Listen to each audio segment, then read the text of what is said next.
ಮತ್ತೊಂದು ಕಡೆ ಕಾಂಗ್ರೆಸ್ ಮನೆಯಲ್ಲಿ ಹೊತ್ಕೊಂಡಿರುವಂತಹ ಬದಲಾವಣೆ ಬೆಂಕಿಗೆ ಹೈಕಮಾಂಡ್ ತಣ್ಣೀರು ಸುರಿಯುವಂತ ಪ್ರಯತ್ನವನ್ನು ನಿರಂತರವಾಗಿ ಮಾಡಿದೆ. ನಿನ್ನೆ ಕೂಡ ಆ ಪ್ರಯತ್ನ ದೊಡ್ಡ ಮಟ್ಟದಲ್ಲೇ ಆಗಿದೆ. ಆದರೂ ಕಾಡ್ಗಿಚ್ಚಿನಂತೆ ಹಬ್ತಾ ಇರುವಂತ ಕಿಡಿ ತಹಬದಿಗೆ ತರೋದಕ್ಕೆ ಆಗ್ತಾ ಇಲ್ಲ. ಇದರ ಮಧ್ಯೆ ಹೊಸ ಕಲಹವೊಂದು ಶುರುವಾಗಿದೆ. ಏನದು? ಅದೇ ಬೆಳಗಾವಿಯ ಕ್ರೆಡಿಟ್ ಕದನ. ಬದಲಾವಣೆಯ ಕಾಡ್ಗಿಚ್ಚು ಕೊನೆಯಾಗ್ತಿಲ್ಲ. ನಾನು ದಲಿತ ಇದ್ದೀನಿ, ನಾನ್ಯಾಕಾಗ್ಬೋದು, ನಾನು ಆಗ್ತೀನಿ. ಕಾಂಗ್ರೆಸ್ ಮನೆಯ ಬಣ ಬಡಿದಾಟ ಅಂತ್ಯವಾಗ್ತಿಲ್ಲ. ಸಿದ್ದರಾಮಯ್ಯ 5 ವರ್ಷ ಮುಖ್ಯಮಂತ್ರಿ ಆಗಿರ್ತಾರೆ, ಕುರ್ಚಿ ಖಾಲಿ ಇಲ್ಲ ಅಂತ ಹೇಳಿ ಹೈಕಮಾಂಡ್ ಮದ್ದರೆದ್ರು ಹೇಳಿಕೆಗಳು ಮಾತ್ರ ನಿಲ್ತಿಲ್ಲ. ಯಾರು ರಾಜಕಾರಣದಲ್ಲಿರೋರು ಸನ್ಯಾಸಿಗಳಲ್ಲ. ರಣದೀಪ್ ಸಿಂಗ್ ಸುರ್ಜೇವಾಲಾ ಶಿಸ್ತಿನ ಪಾಠ ಮಾಡಿ ಖಡಕ್ ವಾರ್ನಿಂಗ್ ಕೊಟ್ರು. ಸಿಎಂ ಕುರ್ಚಿ ಫೈಟ್ ಮುಂದುವರೆದಿದೆ. ಖಡಕ್ ವಾರ್ನಿಂಗ್ ಕೊಟ್ರು ತಣ್ಣಗಾಗಿಲ್ವಾ ಕಾಂಗ್ರೆಸ್ ಒಳಬೇಗುದಿ. ಸಿಎಂ ನಿವಾಸಕ್ಕೆ ಸಚಿವರ ಭೇಟಿ, ತೆರೆಮರೆ ಆಟ ನಡೀತಿದೆಯಾ?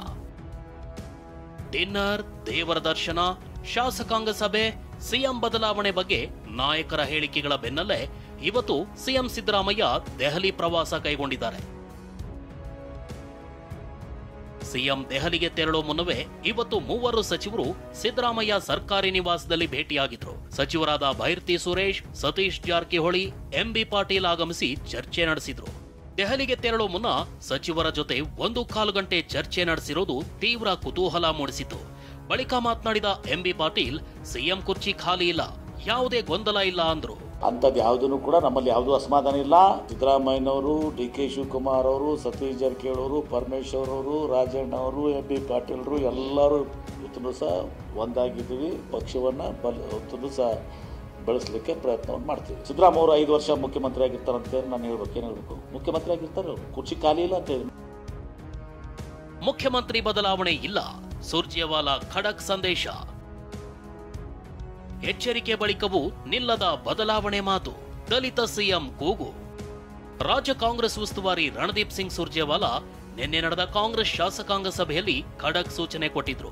ಮುಖ್ಯಮಂತ್ರಿ ಬದಲಾವಣೆ ಇಲ್ಲ, ಉಪಮುಖ್ಯಮಂತ್ರಿ ಬದಲಾವಣೆಯೂ ಇಲ್ಲ ಅಂತ ಗಡ್ಡಿ ಮುರಿದಂತೆ ಹೇಳಿದ್ರು. ಸಚಿವರೇ ಇರ್ಲಿ, ಯಾರೇ ಆಗಲಿ ಅನಗತ್ಯ ಹೇಳಿಕೆ ಬೇಡ. ಒಂದು ವೇಳೆ ಹೇಳಿಕೆ ಕೊಟ್ರೆ ಯಾವುದೇ ಕ್ರಮಕ್ಕೂ ಹಿಂಜರಿಯಲ್ಲ ಅಂತ ಸುರ್ಜೇವಾಲಾ ಎಚ್ಚರಿಕೆ ನೀಡಿದ್ರು. ಇದಾಗಿಯೂ ಸಚಿವರು, ಕಾಂಗ್ರೆಸ್ ಮುಖಂಡರು ಹೇಳಿಕೆ ನೀಡಿದ್ದಾರೆ. ದಲಿತರು ಯಾಕೆ ಸಿಎಂ ಆಗಬಾರದು ಅಂತ RB ತಿಮ್ಮಾಪುರ ಪ್ರಶ್ನಿಸಿದ್ದಾರೆ. ಯಾರಾಗ್ಬಾರ್ದು? ನೀವು ಅಲ್ಲಿತ್ತೀಯ? ನೀನು ಮುಖ್ಯಮಂತ್ರಿ ಮಾಡಿದ್ರು ಅಲ್ಲಿತ್ತೀಯ? ನಾನು ಓದ್ತೇನೆ, ನಾನ್ಯಾಕಾಗ್ಬಾರ್ದು?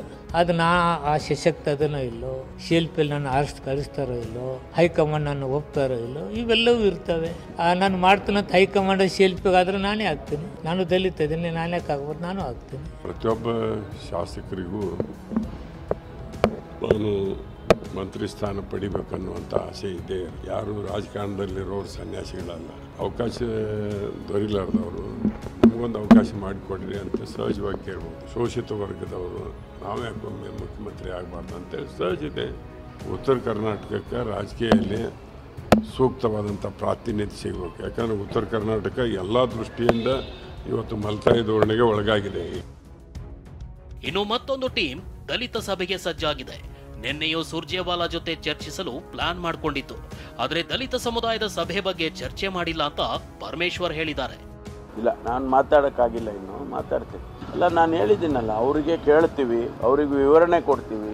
ನಮ್ಮ ಹೈಕಮಾಂಡ್ ಅಲ್ವಾ, ಅವರು ಹೈಕಮಾಂಡಿನ ಪ್ರತಿನಿಧಿ, ಅವರಿಗೆ ವಿವರಣೆ ಕೊಡ್ತೀವಿ. ನಾವು ಯಾಕೆ ಸಭೆಯನ್ನು ಮಾಡಬೇಕು ಅಂತ ಹೇಳಿ ಅಂದ್ಕೊಂಡಿದ್ದು. ಅವ್ರು ಬೇಡಪ್ಪ ನೀವು ಮಾಡಬೇಡಿ ಅಂದರೆ ನಿಲ್ಲಿಸ್ತೀವಿ. ಹೆಬ್ಬಾಳ್ಕರ್ ಸಾಹುಕಾರ್ ಮಧ್ಯೆ ಅಭಿವೃದ್ಧಿ ಕ್ರೆಡಿಟ್ ವಾರ್.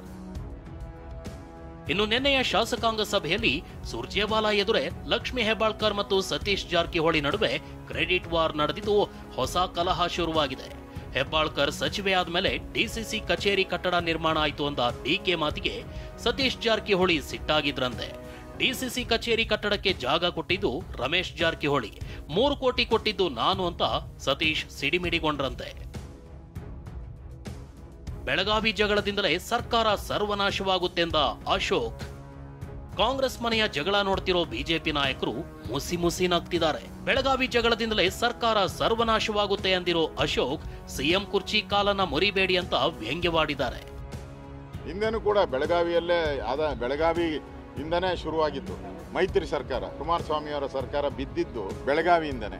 ಈ ಕಾಂಗ್ರೆಸ್ ಸರ್ಕಾರನು ಬೆಳಗಾವಿಯಿಂದನೇ ಮುಳುಗಿ ಸರ್ವನಾಶ ಆಗಿ ಹೊರಟೋತದೆ. ಕಾಂಗ್ರೆಸ್ ಅವರು ಒಡೆದ ಮನೆ. DK ಶಿವಕುಮಾರ್ ಹೇಳಿದ ನೆಕ್ಸ್ಟ್ ನಾವೇ ಬರ್ತೀರಿ ಅಂತ. ನೆಕ್ಸ್ಟ್ ಅವರೇ ಬರಂಗಿದ್ರೆ ಈಗ ಕುರ್ಚಿಗೆ ಯಾಕೆ ಕಿತ್ತಾಡ್ತಾ ಇದ್ದೀರಾ ಸ್ವಾಮಿ? ಕಿತ್ತಾಡ್ಬೇಡಿ, ಬಿಟ್ಬಿಡಿ. ನೆಕ್ಸ್ಟ್ ನೀವೇ ಬರಂಗಿದ್ರೆ ಕುರ್ಚಿಗೆ ಯಾಕೆ ಕಿತ್ತಾಡ್ತಾ ಇದ್ದೀರಾ? ಹೊಡೆದಾಡ್ತಾ ಇದ್ದೀರಲ್ಲ. ನನಗೇನ್ ಭಯ ಅಂತ ಹೇಳಿದ್ರೆ CM ಕುರ್ಚಿಯಲ್ಲಿ ಕಾಲುಗಳೆಲ್ಲ ಕಿತ್ತಾಕ್ಬಿಡ್ತಿರೋ ಅಂತ. ಇರೋ 4 ಕಾಲು, ಆ 4 ಕಾಲುನು ಸಿದ್ದರಾಮಯ್ಯ ಒಂದ್ ಕಡೆ, DK ಒಂದ್ ಕಡೆ, ಪರಮೇಶ್ವರ್ ಒಂದ್ ಕಡೆ, ಜಾರಕಿಹೊಳಿ ಕಡೆ 4 ಕಾಲು ಎಳೆದ್ರೆ ಆ CM ಕುರ್ಚಿ ಕಾಲುಗಳು ಹೊರಟೋಗ್ತದೆ. ಮುಂದೆ ಬರೋ ಸರ್ಕಾರಕ್ಕೆ ಆ ಕುರ್ಚಿ ಮಾಡಿಸೋದೇ ದೊಡ್ಡ ಸಮಸ್ಯೆ ಆಗೋತದೆ.